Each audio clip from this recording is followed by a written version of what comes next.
Sejam bem-vindas, bem-vindos e bem-vindes ao Fato Certo, um programa para contar histórias reais de pessoas que já passaram por situações difíceis de acreditar. Na linha de frente do combate à desinformação, seguimos defendendo que fato certo não tem erro.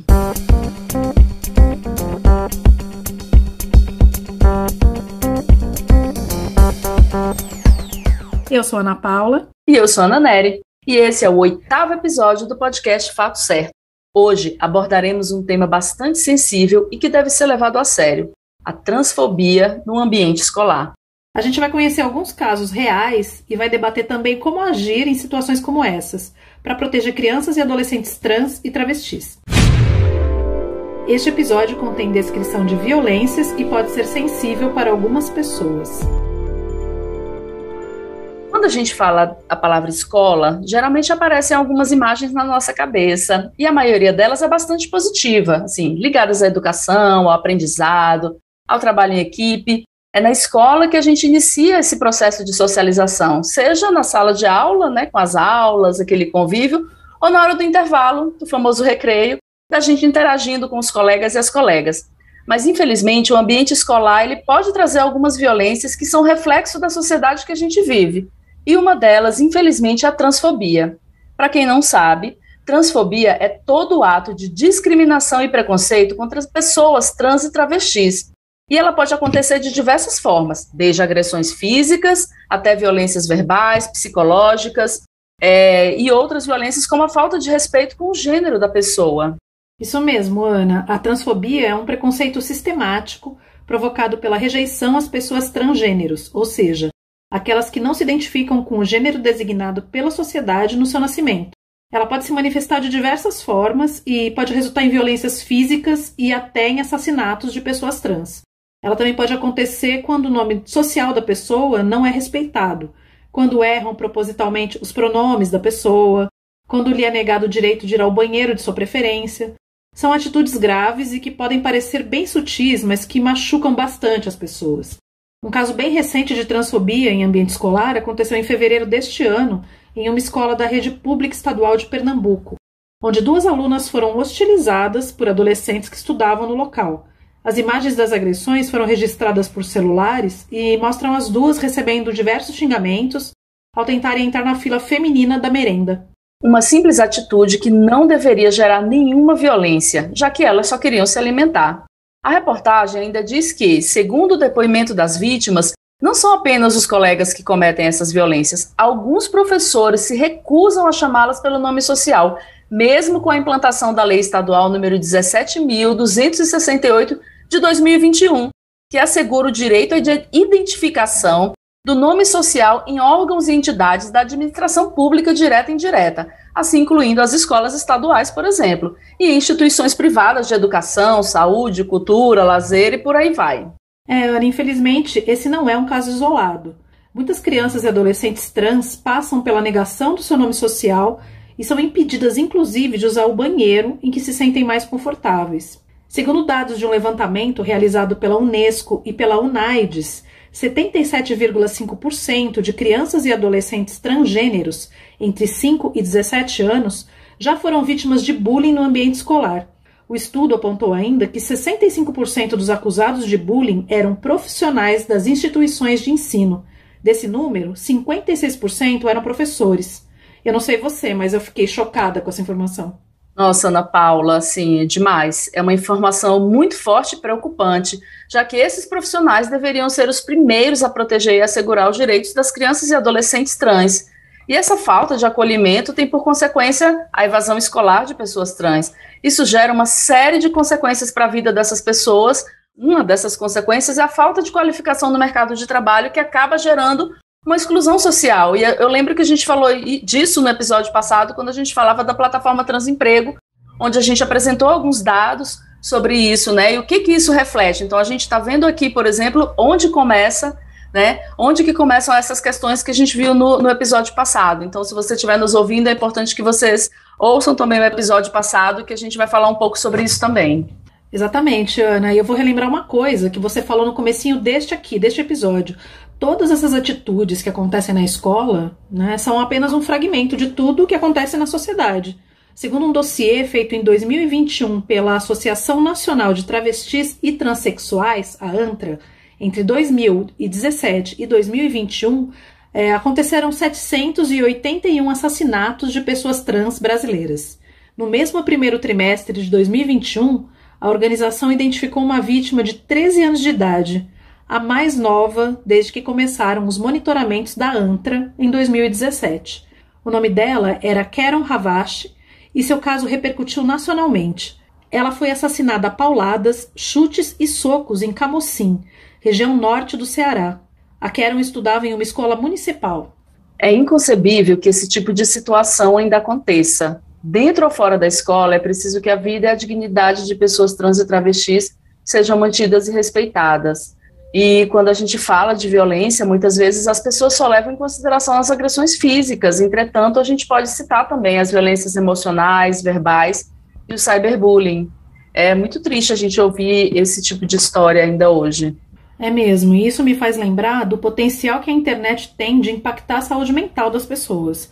O cyberbullying pode até parecer uma brincadeira boba, inofensiva, mas pode afetar o desenvolvimento individual da pessoa, gerando traumas difíceis de superar. Sem dúvidas, Ana Paula. Adaptando aqui até uma frase que a gente escuta muito, a internet, da mesma forma que pode trazer conhecimento de uma maneira mais fácil e rápida, também pode disseminar conteúdos de ódio com a mesma rapidez.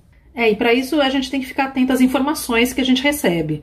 Uma questão que a gente sempre aborda aqui no nosso podcast, que a gente gosta de relembrar, é que é muito importante verificar as fontes dos conteúdos que a gente recebe, principalmente no WhatsApp. Eu sei que às vezes é difícil desconfiar daquele conteúdo que o seu primo, que você gosta tanto, te enviou, mas ele mesmo pode não saber que aquela informação é falsa.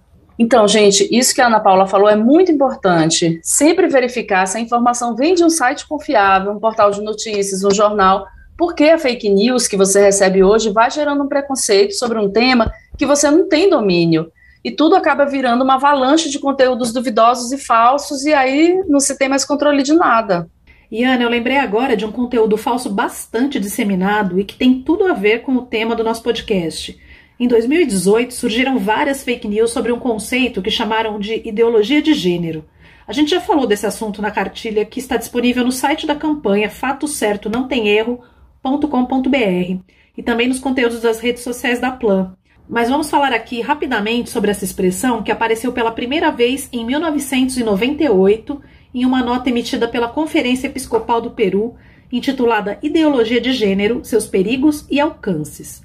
O evento nacional, que reúne bispos de todo o país, é uma tradição da Igreja Católica no mundo inteiro. O termo carrega um sentido negativo e, por meio dela, setores mais conservadores da sociedade protestam contra atividades que buscam falar sobre questão de gênero e sexualidade nas escolas.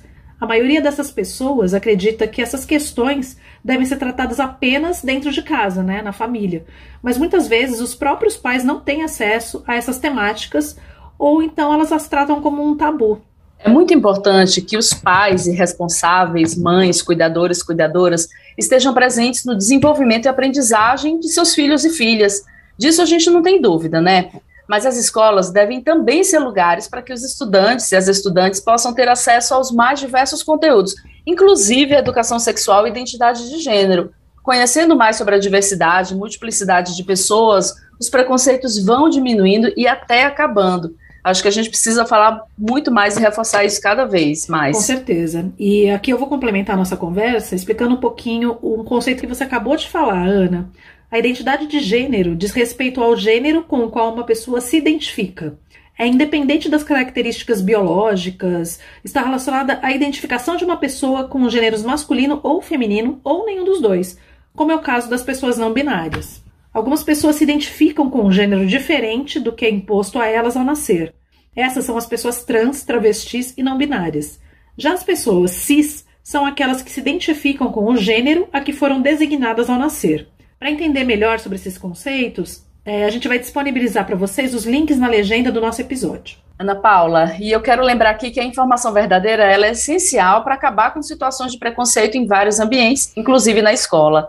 É uma tarefa a longo prazo, claro, que a gente vê aos poucos as modificações sociais, mas a gente não pode desistir, Mas o que fazer quando a situação de violência está acontecendo hoje com alguém que você conhece? Quais as dicas de como proceder em um contexto de transfobia em ambiente escolar?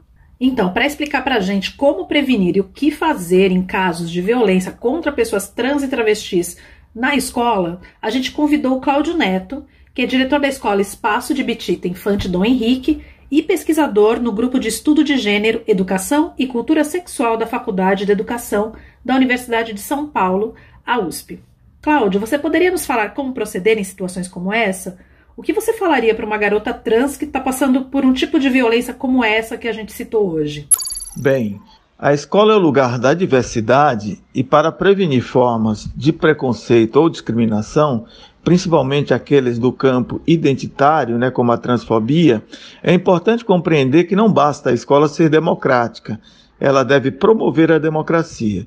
E o que significa isso? Significa que, para além de uma educação idealizada, que trabalha o respeito, a conscientização e reconhecimento de direitos das pessoas trans, é fundamental também pensar na inserção dessas pessoas na escola. E foi isso que nós fizemos aqui. Com a abertura do curso de Educação de Jovens e Adultos, em 2019, nós fomos até a Casa Florescer, que é um centro de apoio a mulheres trans localizada no bairro do Bom Retiro, em São Paulo, para divulgar o curso e estimular a participação das mulheres trans na escola. Para se ter uma ideia, inicialmente apenas uma pessoa se sentiu segura e quis se inscrever como estudante. Só que a partir daí, a confiança foi aumentando e atualmente já são 12 mulheres trans matriculadas na escola e esse número tende a aumentar ainda mais. Portanto, promover a democracia é isso, é abrir as portas da escola para essas pessoas e dizer que a educação é um direito e elas devem estar na escola. O que eu diria para uma garota trans, é: resista, afirme-se e exerça o seu direito de cidadania, porque é no exercício da convivência que o respeito à dignidade humana pode prevalecer.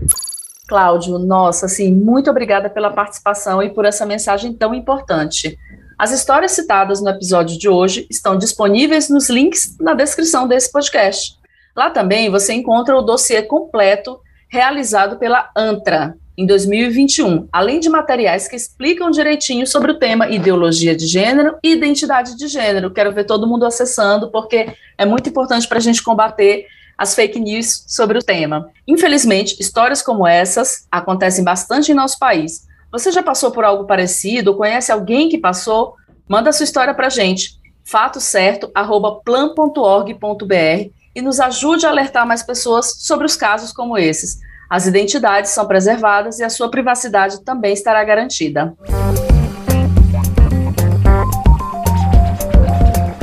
O podcast Fato Certo faz parte da campanha Fato Certo Não Tem Erro, da Plan International Brasil, e todos os episódios estão disponíveis nas principais plataformas de áudio.